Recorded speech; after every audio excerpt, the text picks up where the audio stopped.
와, 민법 총칙이 43분이나 되는데 일단 이어서 채권 총론 계속해 보도록 하겠습니다. 원래 짧게 나오는 것만 하려고 했는데 설명을 다 하고 있네요. 있으면 다 하는 성격이라서. 41번 무권한자의 변제 수령 행위에 대한 묵시적 추인. 자, 변제 수령자가 진정한 채권자에게 채무자의 변제로 받은 급부를 전달한 경우는 물론 사후 추인한 때와 같이 무권한자가 돈을 받았는 것을 채권자의 이익으로 돌릴 만한 실질적 관련성이 있다면 요거 추인한 것으로 채권자가 이익을 받은 경우에 해당하고, 이거 추인할 때에는 명실 묵시 상관없죠. 무권한 자의 변제 수령을 채권자가 추인했다면 채권자는 그 사람으로부터 돈 돌려받으면 됩니다. 뭐 그런 취지, 우리가 당연히 알고 있는 그런 내용이고요. 그 다음에 42번 이자의 사전 공제와 변제 충당입니다. 요거 변시 모의고사 이미 계산하는 거 나와 있었고, 제가 여기 암기장 143페이지 돼있는데 이건 제 암기장으로 냈었던 판의 143쪽이고 이번에 핵심 정리로 낸 거에서는 151페이지의 내용이 있습니다. 이자의 사전 공제 계산하는 방법. 구이자 제한법에 따르면 최고 이자율은 연 30%, 지금은 20%죠. 그 다음 계약상의 이자로서 위 최고 이자율을 초과하는 부분은 무효이며, 채무자가 위 최고 이자율을 초과하는 이자를 임의로 지급하는 경우에는 초과 지급된 이자 상당 금액은 원본에 충당되고, 이자를 사전 공제했다면 그 공제액이 채무자가 실제 수령한 금액을 원본으로 하여 위 최고 이자율에 따라 계산한 금액을 초과할 때 그거는 그 초과 부분은 원본에 충당된 것으로 보게 됩니다. 원본에 충당된 것으로 보게 되는데, 이거 최신 판례니까요. 이거 다 외워서 써야 돼요? 아니요. 이거는 어디 있냐면 이자제한법 3조에 있습니다. 여러분 이거 외울 게 아니라 이거 이자제한법 관련이 나왔다, 이자제한법을 펼치시면 됩니다. 그럼 여기 조문이 있거든요. 이 조문에 그냥 대입해서 푸시면 되는 겁니다. 이거 딸딸 외워야 돼요? 아니요, 필요 없습니다. 객관식이면 뭐 외워야 되는데. 그 다음 43번 상행위로 인한 원본의 지연손해금. 이것도 상행위로 인한 원본 채권에 따라간다. 지연손해금도 뭐 그 내용이죠. 넘어가겠습니다. 그 다음 44번 지연손해금 채권에도 지연손해금이 또 붙을 수 있죠. 그리고 이거는 기한의 정함을 정하지 않은 것이니까 청구를 받은 다음 날부터 지연손해금을 별도로 지급해야 되되, 그 이율은 마지막 줄 보고 있습니다. 신소에 적용되는 법률이 정한 이율을 적용하면 된다. 이런 식으로 그냥 간단히 보시면 되겠고요. 뭐 어려운 법리는 없고. 그 다음 45번에 소송촉진법상 항장음이 타당하다고 인정된 때, 이게 소촉법상 그 기한을 정하지 않은 채무 같은 경우에는 그 소장을 송달받은 다음 날부터 이 지체 책임을 지도록 하고 있잖아요. 근데 항장함이 타당한 때에는 이 판결이 확정되고 난 다음 날부터 이제 지체 책임을 지도록 하고 있어요. 그러다 보니까 이러한 판시 사항이 나오는 건데, 이게 그 핵심 정리 특강 때도 한 분이 질문을 주셨지만, 이게 그 판례로서만 그냥 익히시면 되고요. 여러분들 기록형 쓸 때에는 그 기한을 정하지 않은 것 같은 경우에는 소장 부분을 송달받은 다음 날부터로 해가지고 뭐 쓰시면 됩니다. 이건 괜히 받다가 더 헷갈릴 것 같아가지고 넘어가시면 될 것 같고. 그 다음 46번 손해배상 예정액 감액의 한계. 뭐 부당하다면 직권 감액 가능하죠. 그 밑줄 쳐진 것만, 단지 예정액 자체가 크다던가 계약 체결 시부터 계약 해지 시까지 시간적 간격이 짧다던가 이런 것만으로는 바로 부당하다고 보지 않는 것이고, 그 다음 채무자가 당연히 지급 의무를 부담하여 채권자가 받을 수 있어 당연히 받아야 될 것보다 더 적은 금액으로 감액하는 거, 요게 한계를 벗어나는 거랍니다. 뭐 요 짙은 글씨 볼드 위주로만 결론만 아시면 될 것 같아요. 47번도 이거 워낙 많이 설명해서 민법에서도 설명하고 민소법에서도 설명하고, 네. 자, 헷갈리는 경우가 아직 있더라고요. 전원합의체 판례기도 하니까 중요하니까. 1번.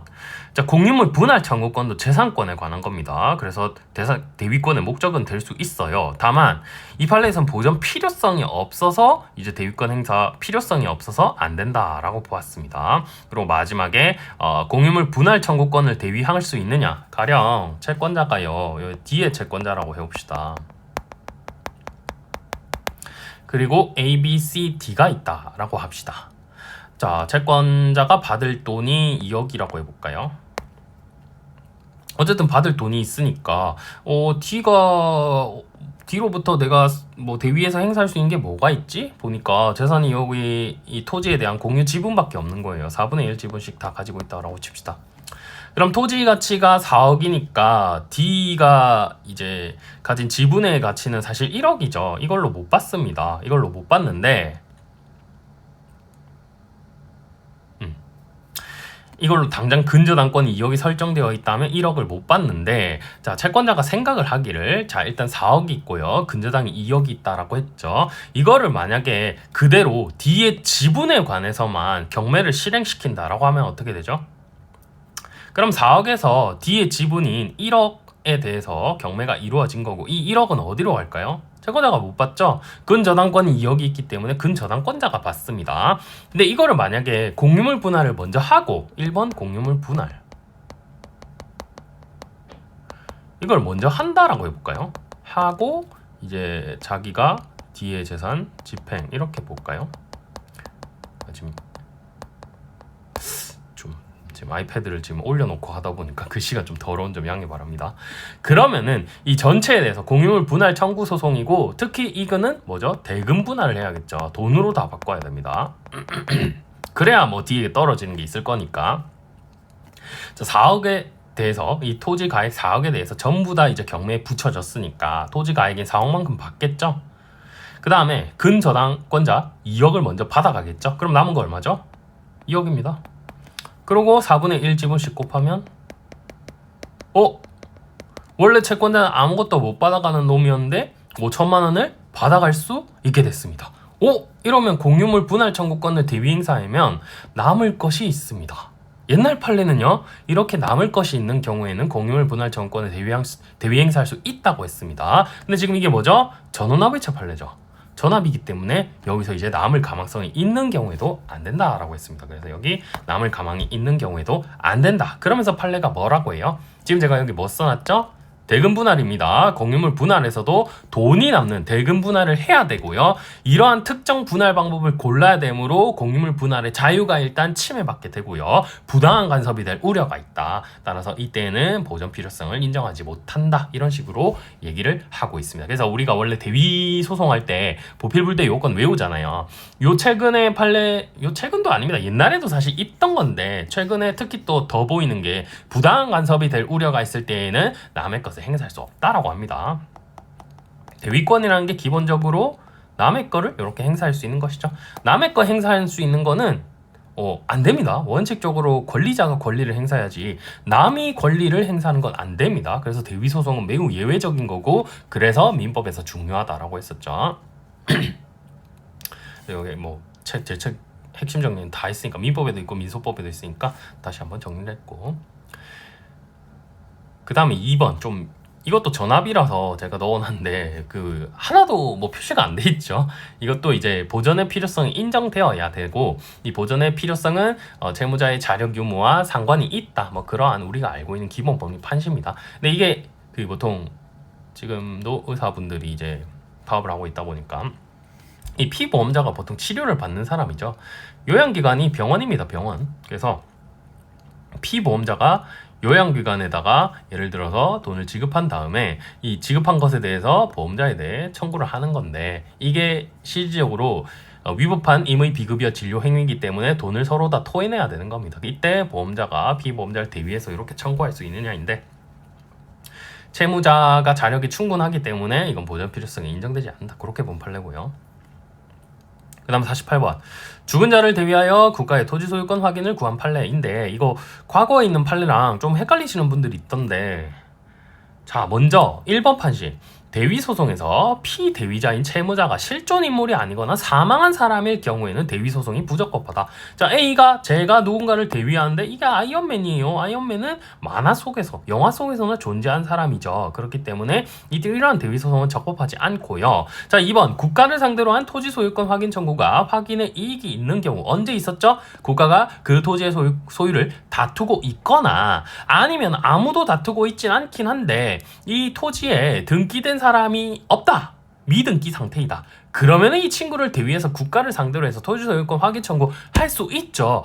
이렇게 할 수 있다라고 하니까 왜 이 판례는 안 된다라고 하죠? 라고 하면서 헷갈리는데, 지금 이 물음표 미등기인 건 맞는데 그 국가에 대해 확인 청구를 할 수 있다는 거는 이 물음표 된 사람을 어쨌든 특정하거나 확인할 수 있었던 경우고요. 이거는요, A라는 사람이, 이게 아마 제 기억에 사실관계가 일제시대 때인가 그랬던 것 같은데, 누군가로부터 샀대요. 자기 땅이래요. 자, 근데 누구로부터 산지 뭐 주소도 몰라, 뭐 이름도 몰라, 아무것도 모르는 거예요. 그래서 진짜 국가에서는 성심성의를 다 해가지고 뭐 이런 사람 아세요? 이 사람 후손 아세요? 이런 식으로 물어봤는데 아무도 모르는 겁니다. 그 마을에서. 그래서 이거는 안 된다라고 한 겁니다. 그래서 기본적으로 이번 판시 확인의 이익이 있는 경우 우리가 알고 있는 그 기본 법리 있죠. 국가가 다투고 있거나 미등기된 상태일 때 이럴 때 확인의 이익이 있습니다. 자, 근데 3번 미등기 토지에 대하여 토지 대장이나 임야 대장의 소유자 명의인 표시란에 구체적 주소나 인적 사항에 관한 기재가 없어 명의는 아예 특정할 수 없다. 자, 소유 명의인이 채권자가 이거죠. A죠. 국가를 상대로 소유 명의인을 대위하여 소유권 확인의 확정 판결을 받았다면 그 판결을 특정인이 위 토지의 소유자임을 증명하는 확정 판결이라고 볼 수 있는가? 이것도 안 된답니다. 이 사람을 특정할 수가 없으니까요. 자, 이게 된다라고 하면 어떻게 될까요? 된다라고 하면 그럼 법조인들은요. 자, A 입장에 법조인들이 있겠죠. 이 법조인들은 바로요. 나 얘로부터 샀다. 어딘가 빈 땅 찾아가지고 나 물음표로부터 샀다라고 하면서 국가에다가 다 확인 청구해서 다 땅 소유주가 되면 됩니다. 다 땅 소유주가 되면 됩니다. 근데 이렇게 하면 안 되겠죠. 그래서 이 특정이 안 될 때에는 대위가 부적법하다라고 합니다. 그런 얘기고 그 다음에 49번 중요한 거 나왔네요. 또 빨간색 별표. 대위 채권자에게 채권 양도 절차를 이행하도록 명할 수 없다는 판례. 원래 이렇게 대위 소송 해가지고요. B가 받을 권리가 있다면 C가 원래 B에게 지급해야 되는데 A에게 지급을 하고 A가 그 돈을 원래 어떻게 해야 되죠? B에게 전액 주고 B로부터 다시 받을 거 받아내고 이렇게 해야 되죠. 근데 이렇게 무의미하게 돈이 왔다 갔다 할 필요 있냐 해서 사실상 상계를 하여 우선 변제를 받을 수 있다라고 했었죠. 이 채권자 취소 소송도 똑같습니다. 자, 그런데 이거는요. 이 채권 양도에 관해서도 이 A에게 채권을 가져와라라고 할 수 있느냐 이런 얘기인데 안 된다라고 했습니다. 한번 읽어보겠습니다. 자, 채권자 대위권은 채권자의 고유 권리이기는 하지만 이거는 이제 채권자가 법에 따라서 채무자의 권리를 대신 행사할 수 있는 고유한 권리이긴 하지만 이렇게 읽는 게 맞는 것 같아요. 법정소송 담당서를 부정한 게 아닙니다. 자, 채무자가 제3채무자에 대해서 가지고 있는 권리를 대위 행사하는 것이므로 채권자가 대위권을 행사한 경우에 제3채무자에 대하여 채무자에게 일정한 급부행위를 하라고 청구함이 원칙이다. 다만 금전 지급 등 수령이 필요한 경우 말소 등기 절차 이행을 청구하는 경우 등에는 채권자에게도 급부 수령 권한이 있고 채권자에게 행한 급부행위의 효과가 채무자에게 귀속하므로 예외적으로 채권자가 제3채무자에 대하여 직접 자신에게 급부행위를 하도록 청구할 수 있는 것이다. 그러나 채무자가 제3채무자에게 채권의 양도를 구할 수 있는 권리를 가지고 있고 채권의 양도를 구할 수 있는 권리를 가지고 있고 채권자가 채무자의 위 권리를 대위 행사하는 경우에는 채권자의 직접 청구를 인정할 예외적 사유가 없으므로 일단 금전도 아니고요. 등기 발소도 아니죠. 원칙으로 돌아가 채권자는 제3채무자에 대하여 채무자에게 채권 양도 절차를 이행하도록 청구해야 하고 직접 자신에게 채권 양도 절차를 이행하도록 청구할 수 없다. 제3채무자에 대하여 채무자에게 채권 양도하는 절차를 이행하도록 하면 그 채권이 바로 채무자에게 귀속하게 되어 별도의 급부 수령이 필요하지 않을 뿐만 아니라 만약 제3채무자가 직접 채권자에게 채권을 양도한 절차를 이행하도록 하면 그 채권은 채권자에게 이전된 것으로 되므로 대위행사의 효과가 채무자가 아닌 채무자에게 귀속하게 되기 때문이다. 그렇답니다. 그래서 채권 자체를요. C가 B에게 채권을 다시 양도하도록 하고 그 다음에 이 B가 지금 채권을 받았죠? 그러면 A 입장에서 뭘 하면 돼요? B가 채권이 있으니까 여기 채권의 집행 방법 뭐죠? 압류, 추심명령, 전부명령 받아가지고 자기가 행사하면 된다. 이런 겁니다. 그래서 이것도 채권 양도와 관련한 내용이니까 중요하게 보시고 그 다음에 50번도 뭐 기존에 있던 거죠. 전득자에 대한 채권자 취소권 행사 시 청구 취지 그냥 퉁쳐가지고 명시했더라도 전득자에 대한 관계에서 행사한 것으로 볼 수 있다. 공동피고로 삼아서 채권자 취소의 소를 제기하면서 청구 취지로 채무자와 수익자 사이의 사행위 취소를 구하는 취지임을 명시했다면 이것도 전득자에 대한 그러니까 피고에는 전득자를 포함시켰어요. 근데 어차피 채취가 자 이렇게 전득자가 있다 하더라도 이 괄호 친 것만 대상 적격을 갖죠. 그래서 이렇게 행사를 하니까 그냥 피고만 여기 포함시키고 이 청구 취지에 이 대상을 명시하지 않았다 하더라도 이거 청구 취지 각각 분리하여 기재하지 않았다 하더라도 충분하다. 하나만 기재해도 된다. 이런 얘기고요. 그 다음 가등기와 사행위 판단 요것도 가등기의 원인된 법률행위 시를 기준으로 한다. 가등기 통상 뭘로 해요? 내가 이거 매매 살게 라고 하면서 가등기 해두는 거죠. 뭐 혹은 뭐 돈 빌려줬을 때 하는 담보 가등기 이런 것도 있는데 요거는 이제 청구권 보전을 위한 가등기 뭐 이런 거겠죠. 그래서 원인된 법률 행위야 본 등기의 등기 원인인 법률 행위가 명백히 다른 게 아닌 한 원인 행위가 사회 행위를 안 때로부터 기산하면 된다. 근데 이번 가등기와 본 등기의 원인된 법률 행위가 다르다면 이거는 다른 법률 행위에 기한 거니까 새로운 매매 계약을 기준으로 사회 행위 준수 여부 판단 뭐 이런 거고요. 다음 책임 재산에 관한 주장 증명 책임 및 산정 방법인데요. 뭐 우리가 아는 그 내용들입니다. 빨간색 별표가 쳐져 있는데 그냥 아는 내용들 한번 확인하시라고. 사행위가 되려면 채무자의 소극 재산이 적극 재산보다 많아져야 된다. 그래서 원래 확보하고 있었던 책임 재산이 더 줄어들어야 된다. 그런 얘기고요. 자, 채무자의 재산 처분 행위가 사회 행위에 해당함을 주장하면서 취소를 구한 채권자가 사회 행위에 해당함을 주장 증명 책임 부담하죠. 근데 우리 시험 문제에서는 대부분 뭐가 나와요?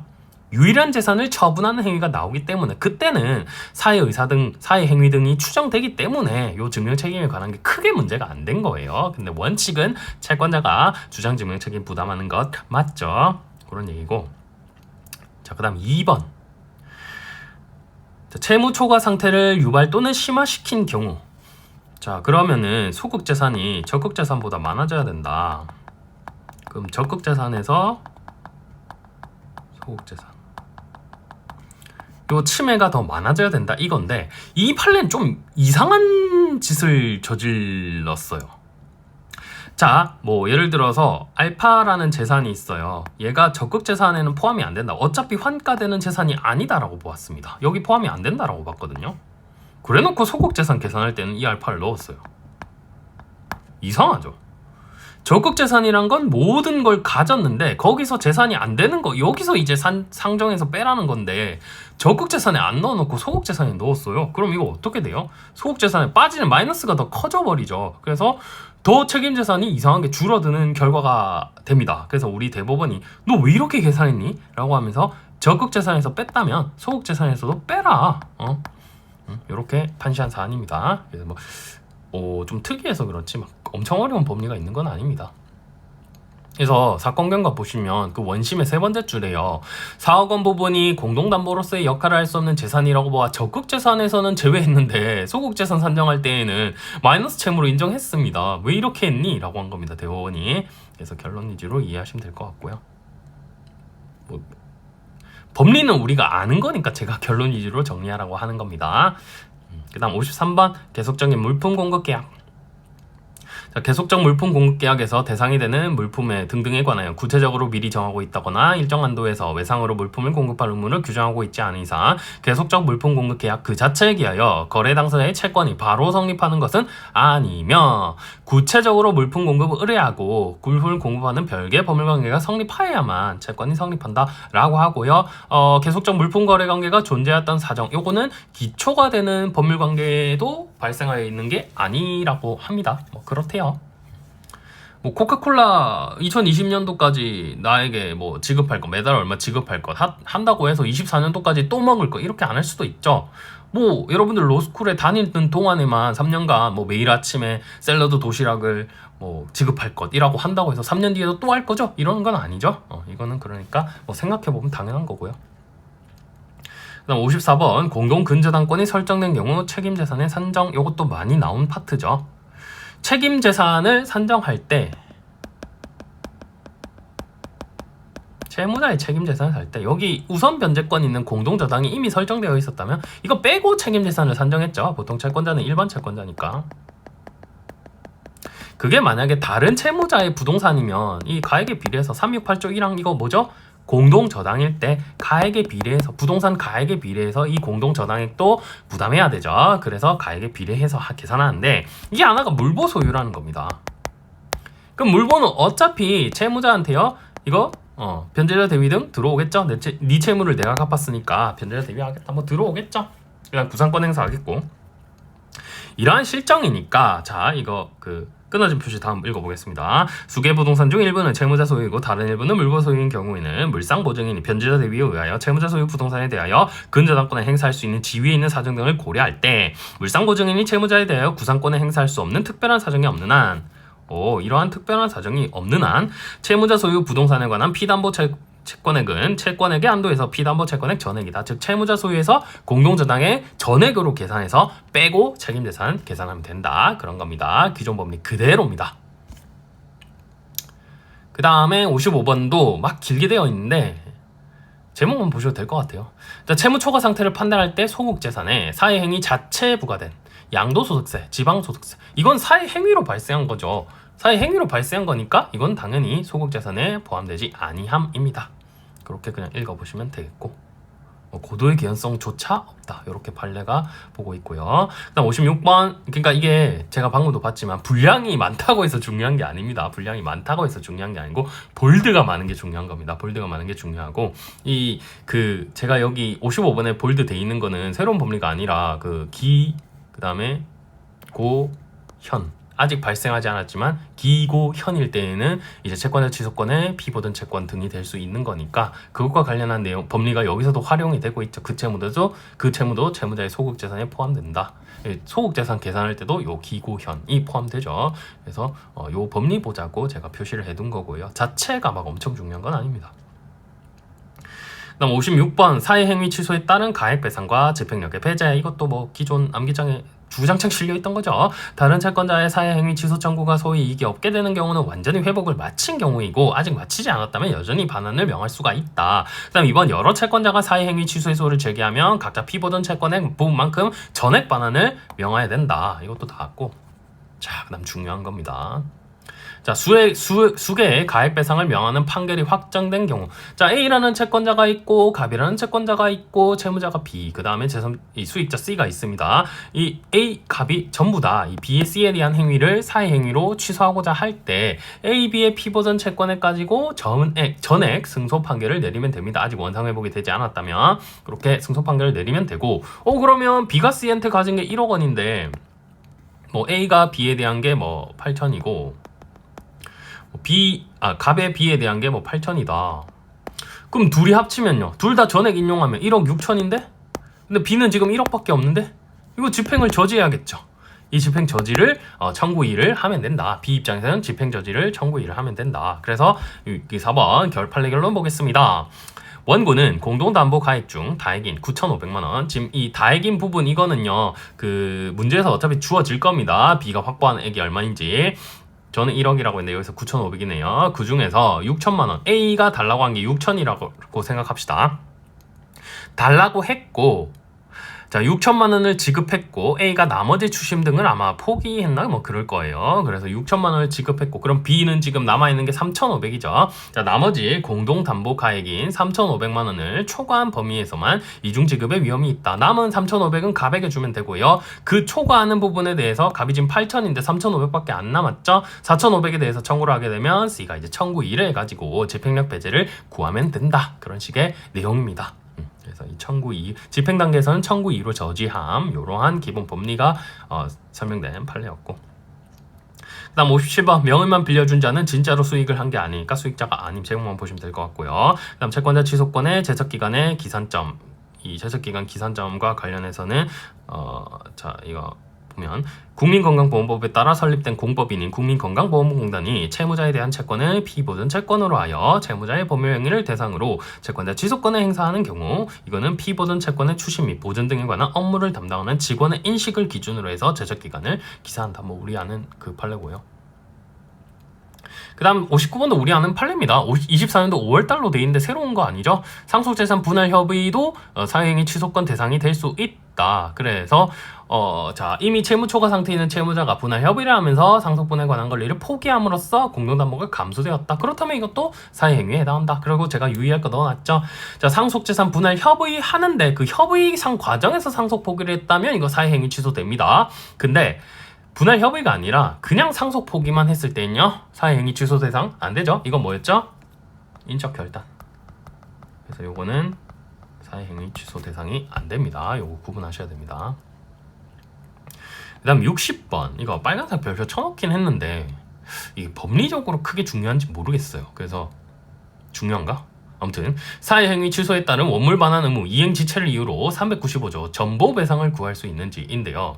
자, 일단 395조에 따르면 수익자가 사행위 취소 소송의 확정 판결에 따른 원상 회복으로 대체물 인도 의무를 이행하지 않았다는 이유만으로 곧바로 이행지체로 인한 전부 배상. 대체물이라는 건 대체가 되는 건데 이거 이행 안 했으니까 바로 돈으로 달라. 바로 이렇게 달라라는 건 안 된답니다. 근데 자, 강제 집행이 불가능하거나 현저히 곤란하다면 또 돈으로 달라고 가능하다. 뭐 기존 법리 그대로죠. 기존 법리 그대로고요. 그냥 대위 소송에서도 이걸 너무 쉽게 돈으로 주는 걸 인정해 주지 마라. 이런 취지의 판례입니다. 그래서 뭐 근거 제가 1, 2, 3, 4번 다 넣어놨고요. 그래도 24년도 2월달 판례기 때문에 한번 정리를 해보시라고 읽어보시라고 넣어둔 건데 어차피 답안지 이거 다 쓸 일 없죠. 뭐 법원행시 등에서는 이런 걸 쓸 일이 있을 수도 있겠지만 그래서 넘어가겠습니다. 그래서 사건 경과에서 보시면 원심은 원고가 피고에게 2차례에 걸쳐 기한을 정해 확정돼 선행 판결에 따른 채무이행을 최고하였음에도 피고가 기간 내 이행하지 않았다는 이유로 피고에 대하여 직접 그 이행에 가름한 손해배상을 청구할 수 있다고 판단하였음. 이거 상장 주식에 관한 주식 양도 계약에 대해서 사행위 취소 판결 받았으니까 주식을 내놔라라고 했는데 주식은 사실 가치가 변동이 되니까 이 지금 가액이 낮을 수가 있잖아요. 그러니까 그냥 돈으로 달라라고 하는 거예요. 주식을 달라라고 하는 게 아니라 그 처분 당시에 돈으로 달라라고 할 수 있겠죠. 그래서 바로 돈으로 달라라고 판단했는데 대법원이요. 바로 받아들인 건 잘못인데 지금 여러 가지 사정을 고려해 볼 때 충분히 정보배상 하여야 할 사정은 있네 라고 하면서 결론은 맞네 라고 한 겁니다. 그래서 이게 엄청 중요한지 모르겠습니다. 그러니까 법리적으로 뭔가 설시했다는 면에서 중요한 건 맞거든요. 제 말은 이게 실질적으로 그 정도 실익이 있나? 어차피 대법원도 결론 떠갔다고 했는데 뭐 그런 겁니다. 거고 그 다음에 61번 이것도 우리가 아는 거예요. 원상회복 방법. 배당금 청구권 채권이죠. 채권을 반환할 때에는 채권 양도와 통지 등을 명하는 형태가 된다. 뭐 이런 얘기고요.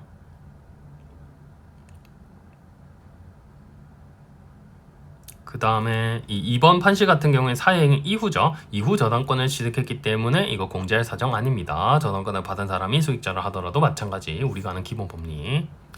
그 다음 62번 채권자 취소 소송 도중 파산 선고가 된 경우 이거는 이제 그 파산 등 받은 경우도 절차 중단 사유 되죠. 민소법에 조문이 있습니다. 근데 이 회생법에 관한 거라서 이때도 이제 절차 중단돼서 소송 수개하고 부인의 소로 바꿀 수 있다. 그리고 이때 소를 제기한 채권자의 채권액으로 제한된다고 가액배상의 범위가 제한된다고 볼 수도 없다. 뭐 이렇게 결론까지만 기억을 하시면 될 것 같아요.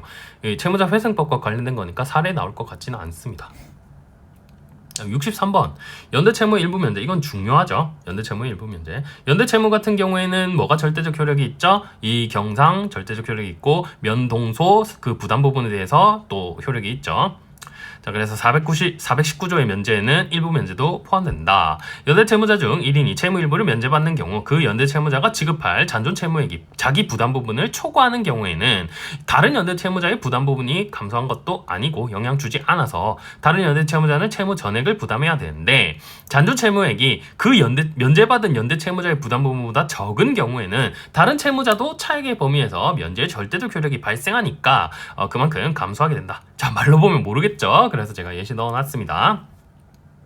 자, 100만원인데 연대 채무다. 그러면 각자 100만원씩 줘야 되는데 사실 내부적으로 부담 부분이 정해져 있지 않다면 균등하게 부담 부분을 갖고 있죠. 25만원씩 갖고 있습니다. 근데 A가 갑으로부터 60만원의 일부 변제를 받았어도 A는 40만원 여전히 변제해야 되고 40만원이니까 자기 부담 부분의 감소가 없으니까 B, C, D는 여전히 100만원 갚아야 됩니다. 자, 근데 A가 40만원을 변제하면 그 다음에 구상을 또 할 수 있고요. 이 연대채무 같은 경우에는 부담 부분 비율에 따라 구상할 수 있으니까 자기 부담 부분을 초과해서 꼭 할 필요 없죠. 이거 연대 보증이랑 차이가 있죠. 연대 보증이랑 연대채무 차이가 있는 거 또 암기장에 중요하게 돼 있으니까 기억을 하시고 그 다음에 만약 A가 90만원을 면제받았다. 그러면 A의 부담부분 25만원인데 자 100만원 중에 25만원이 부담부분인데 90만원 면제받았으면 10만원 남았죠. 그러면 25만원에서 10이 됐어요. 15만원은 전부 다 그 면제 효력이 있습니다. 그래서 결과적으로 BCD는 85만원의 연대채무를 부담하게 된다. 이렇게 결론 내시면 되고 이거는 그 예시까지 딸 기억하셔야 됩니다. 암기장에도 있으니까 이거는 사실 제 책 보신 분들은 다 연습이 돼 있겠지만 그다음에 64번 양도된 채권이 혼동으로 소멸하는 경우 이것도 뭐 색다른 법이 아닙니다. 세 번째 줄부터 볼게요. 양도된 채권이 507조 본문에 따라 채권의 혼동이죠. 소멸한 경우에는 후에 채권에 관한 압류 및 가압류 결정 이미 혼동으로 없어지고 난 다음에 압류 또는 가압류 결정됐으니까 당연히 무효입니다. 그 다음 65번은 뭐냐면 사전구상권, 이 보증인의 사전구상권에는 담보제공 청구라는 항변권이 붙어있죠. 항변권은 행사를 했을 때 자, 이 원고 입장에서요 이렇게 청구를 하고 피고가 항변권 행사를 하면은 보통은 항변권을 가지고 상환이행 판결을 내리게 되죠. 근데 원고가 나는 상환이행 판결 받을 의사가 없다. 그렇다면 그냥 이 청구에 대해서 인용하거나 기각하거나 둘 중에 하나만 판시해야 된다라고 했었죠. 그래서 이거 뭐였죠? 두 문자 민소법에서 이거 장래이행 선이행에서도 동시이행 할 때 요거 나왔는데 P1이죠. 피고가 항변하고 원고가 그에 대해서 내가 항변 같은 게 있으면 나는 그냥 OX지 동시행 이런 거 모르겠다라고 거절 의사를 표시했다면 이 동시행 판결 못 한다라고 했었죠. 이 미는 선이행이거나 이럴 때만 나오는 거고 P2번. 그래서 뭐 이것도 색다른 법리 아니고요. 그 다음 66번 물상 보증인으로부터 부동산 소유권을 취득한 제3자가 다른 제3자를 상대로 변제 후 취득한 구상권을 대위 행사한 사건인데 자 물상 보증인으로부터 부동산 소유권을 취득한 제3자 얘는 그냥 물상 보증인입니다. 그냥 물보입니다. 물보는 어차피 뭐죠? 물보는 어차피 채무가 없어요. 원래 부동산 가지고 책임만 지는 거고요. 제3자는 그냥 물보의 입장을 그냥 가져가는 겁니다. 그러니까 이때에도 자 결론 제3취득자 사이에서도 물보 상호 간의 대위를 규정한 민법제 482조 3호 4호가 적용된다. 이런 겁니다. 제목 위주로 보시면 될 것 같아서 제가 볼드 따로 표시 안 했습니다. 또 7월 30일 1차 판례인데 색다른 법리 아니죠.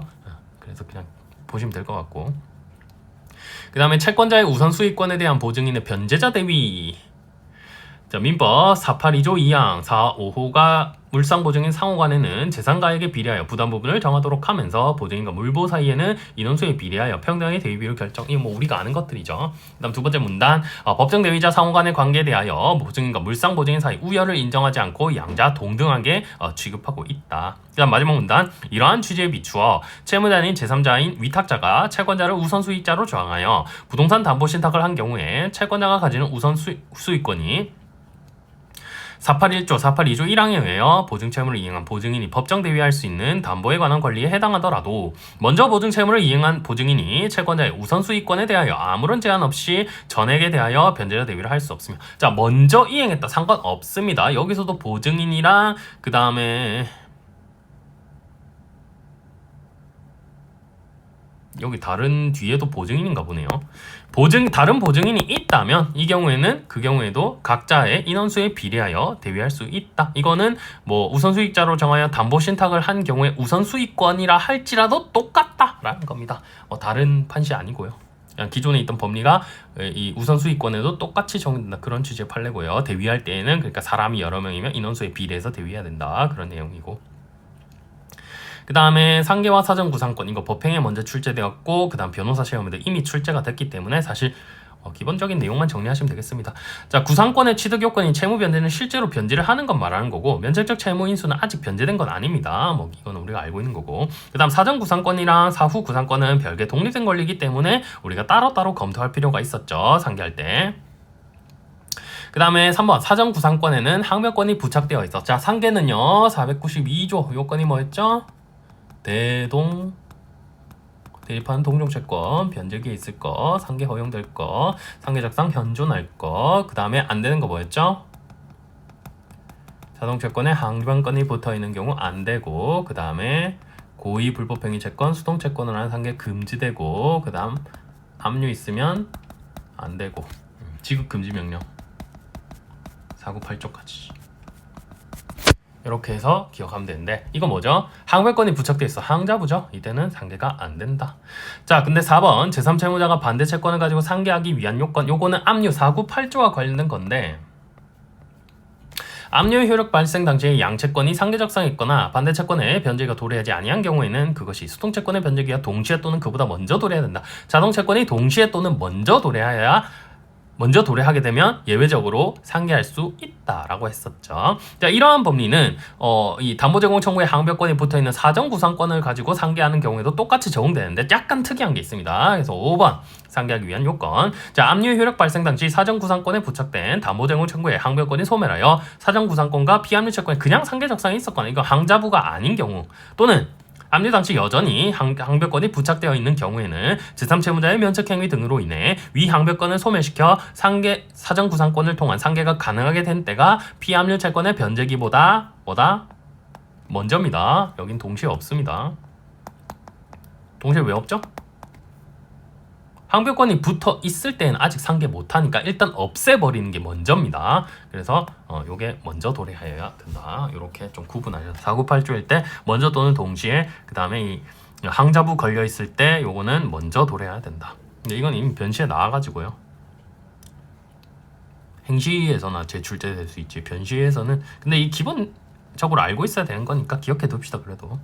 그다음 69번 제척기간의 경우에도 이 상계 소멸시효로 완성된 경우에도 상계 적상에 있었던 것이면 상계할 수 있다. 그게 제척기간에도 적용된답니다. 이게 오히려 전 좀 더 특이한 것 같아요. 제척기간의 경우에도 적용된다. 그 다음에 임차인의 유익비 상환 채권과 구상금 채권 간 상계. 이것도 변시에 이미 나왔긴 한데 자, 626조 2항 유익비와 관련한 내용이죠. 유익비 상환 채권은 임대차 계약이 종료한 때 발생합니다. 따라서 존속 중 임대인의 구상금 채권의 소멸시효가 자, 임대인이 임차인한테 받을 게 있긴 했는데 이게 이미 없어진 거예요. 이미 없어지고 난 다음에 그 다음에 이 임차인의 유익비 상환 청구권이 발생했기 때문에 이 종료시 임대차 계약 종료시에 발생하죠. 근데 이미 종료 시점에서 이제 임차인께 발생했고 그 전에 이미 소멸했다. 그러므로 이거 두 개가 겹치는 부분이 없죠. 겹치는 부분이 있어야 상계 적상인데 겹치는 부분이 없으니까 495조에 의하더라도 상계 못한다라고 하였습니다. 그 다음 채권이 양도된 경우 상계 적상 시점 이것도 채권 양도의 대항 요건이 갖추어진 때 비로소 자동 채권을 행사할 수 있으니까 대항 요건까지 갖추어진 시점으로 소급해서 상계 적상 시점을 계산하면 된다. 이거는 뭐 중요 표시는 없는데 기본 법리로서 너무나 다른 문제에서 활용이 많이 되고 있죠. 그래서 꼭 기억을 해주셔야 되고 그 다음 상계권 행사와 권리 남용 이것도 우리가 아는 그 기본 법리입니다. 기본적으로 차고 송금하면은요 차고 송금에 의하여 입금된 사실 인정하고 수취은행의 그 반환을 승낙하고 있다면 수취은행이 상계 못한다. 근데 제가 괄호 속에 넣어놨죠. 예외적으로 상계할 수 있는 경우가 있는데 수취은행이 선의인 상태에서 수취인의 예금채권을 담보로 대출하여 그 자동채권을 취득한 것이라거나 예금채권이 이미 제3자에 의해 압류되었다는 등의 사정이 있다면 상계하더라도 상계권 남용 아닙니다. 근데 이러한 사정이 없는 한 이미 차고 송금임을 인정하고 있는데 상계함은 신의 측에 반하는 것이다. 이런 내용이고요. 이 사실관계 이거 밑줄 친 게 사실관계인데 원고가 차고 송금할 당시 모터트로닉스 제3자인 모터트로닉스가 이 사건 계좌 예금 채권에 대하여 이미 가압류를 마친 상태였답니다. 자, 피고의 은행의 정도산업에 대한 대출금 채권은 이미 변제가 도래했기 때문에 상계하더라도 상계권 남용 아니다. 이 밑줄 친 특이한 사정이 있기 때문 이렇게 이해하시면 되겠습니다. 그 다음 상계한 후 한정승인을 한 경우의 법률관계인데요. 상속인이 한정승인을 하는 경우에도 책임 범위만 제한되는 것이죠. 그래서 제가 여기 밑에 그림을 미리 그려놨는데 상속 채권자가 피상속인에 대한 채권이 있었고요. 여기 어차피 당연 승계하니까 여기 넘어가니까 상속인에 대해서 상속 채권자가 이 채권이 있었던 겁니다. 이제 채무가 있었던 겁니다. 채권, 채무. 어차피 이 사람 둘이 동일인이니까 이제 대립하는 동종 채권이 됐으니까 상계하겠다라고 했는데 상속인이요 한정승인을 해버립니다. 한정승인을 하게 되면 상속 개시 시점부터 해서 바로 동일인으로 취급 안 되죠. 책임재산을 일단 분리해야 되니까. 그래서 한정승인이 되었다면 이제 상계로 소멸했다라고 믿었지만 이게 다 부활하게 된다. 그런 취지 판례입니다. 그 다음에 상계금지 특약 후 회생 절차가 개시된 경우 채무자의 관리인도 제3자 모두가 악의로 되지 않는 한 선의 제3자다. 이것도 뭐 그 총파산 채권자가 모두 악의로 되지 않는 한 그 파산 관제인은 선의 제3자다. 그거랑 법리 똑같은 거죠. 그렇게 그냥 읽으시면 될 것 같고 75번 요거 8월달 판례긴 한데 8월달 판례니까 변시엔 안 나올 수도 있는데 중요하죠 이거. 자, 이거는 고수금과 관련된 내용입니다. 고의의 불법 행위로 소비대차 계약이 체결된 경우 민법 제496조의 유추 적용에 의해 고수금입니다. 대여금 채권을 수동 채권으로 한 상계가 금지되는지 여부인데요. 자, 이거는 이 제목 말고요. 소극이라고 돼 있는데, 자, 이거 3번, 4번 법리로 보셔야 됩니다. 자, 496조 고수금, 이거는 고의의 불법행위로 인한 손해배상 채권을 수동채권으로 한 상계에 관한 것이므로 그 외의 채권을 수동채권으로 한 상계에는 적용되지 않는다. 고수금만 적용된다. 다만 고의의 불법행위가 동시에 채부를 구성함으로써 하나의 행위에 기초하여 두 개의 손배금이 발생하여 경합하는 경우나 고의의 불법행위가 동시에 부당이득 원인을 구성함으로써, 그러니까 그 기초가 되는 원인 자체가 고의의 불법행위이다. 그러면 496조가 유추 적용될 수 있다. 이런 취지 판례입니다. 그런데 3번 상대방의 기망행위로 소비대차 계약을 체결한 자가 불법행위로 인한 손해배상 청구를, 자, 기망행위니까 불법행위 손해배상 청구 되죠. 자, 이 손해배상 청구를 하지 아니하고 계약상 채권에 따른 대여금 및 이자 등의 지급을 구하는 경우. 자, 이거는 자, 기망행위로 소비대차 계약을 체결했지만 거기서 발생한 게 뭐 불법행위 손배채권, 그 다음에 여기 위에 제가 형광펜 칠해놓은 건 뭐예요? 채무불이행 손배채권, 채무불이행 손배채권. 요렇게 될 때는 또 496조가 유추 적용될 수는 있는데, 이 친구가요 이런 것들을 한 게 아니고, 자, 계약상 채권, 계약에서 정한 것만 지급을 구하고 있다. 이때는 또 민법 496조 유추 적용될 수 없다. 이렇게 본 겁니다. 그래서 요거는 볼드 위주 3번, 4번 판시 가지고 기억을 합시다. 요거는 좀 중요합니다. 제가 봤을 땐 새로운 법리고 중요한데, 새로운 법리? 이것도 이 3번 판시도 완전 새로운 건 아니죠. 기존에도 이런 것들이 있었죠. 기초가 되는 게 고의의 불법행위일 때에는 다 적용된다. 이런 거 있었죠. 근데 이게 채무불이행일 때도 이거 다시 한 번 더 확인한 거니까 중요하다. 이런 취지고요. 8월 달이지만 이거 기존에 있던 법리랑 마찬가지라서 그냥 봐두시면 될 것 같고, 그 다음 76번, 77번은 사실 뭐 시간 없으면 보지 마세요. 근로자 파견 등에 관한 판례인데 뭐 확인해서 법현장 요거는 뭐 똑같고, 그 3번에 보시면 근로자 파견에 따라서 파견된 근로자, 그 다음 파견한 사업주 근로관계가 지금 사용하고 있는 사업자의 직접 근로관계와 병존한답니다. 병존하고 있고, 이때 사용사업주도 파견 근로자에 대해서 임금 지급 의무가 있고, 지금 쓰고 있는 사람도 임금 지급 의무가 있죠. 그래서 이런 것들은 부진적 연대 채무 관계에 있다. 그렇답니다. 근데 부진적 연대 채무란 건 둘 중에 한 명만 임금을 주면 되고 중첩해서 중복해서 받을 수 없다라는 소리죠. 그래서 77번에도요 1번, 2번은 똑같은 내용이고, 3번에 보시면 자, 밑줄 쳐진 거, 사용사업주가 직접 고용 의무 불이행을 이유로 파견 근로자에게 지급할 손해배상금을 산정할 때 파견 근로자가 파견 사업주로부터 받은 돈이 있다면 이걸 공제하고 계산해야 된다. 중첩해서 받을 필요는 없으니까 뭐 이렇게만 정리를 하시면 될 것 같습니다. 이게 우리 시험의 직접적 내용은 아닌 것 같고 그냥 객관식 파트로 노동법과 관련한 내용이죠. 사실상 그렇게 그냥 가볍게 보시면 될 것 같습니다. 그래서 이렇게 해서 채권 총론도 일단 마치도록 하겠고, 다시 제가 또 채권 강론 찍어서 올리도록 하겠습니다. 네, 고생하셨습니다.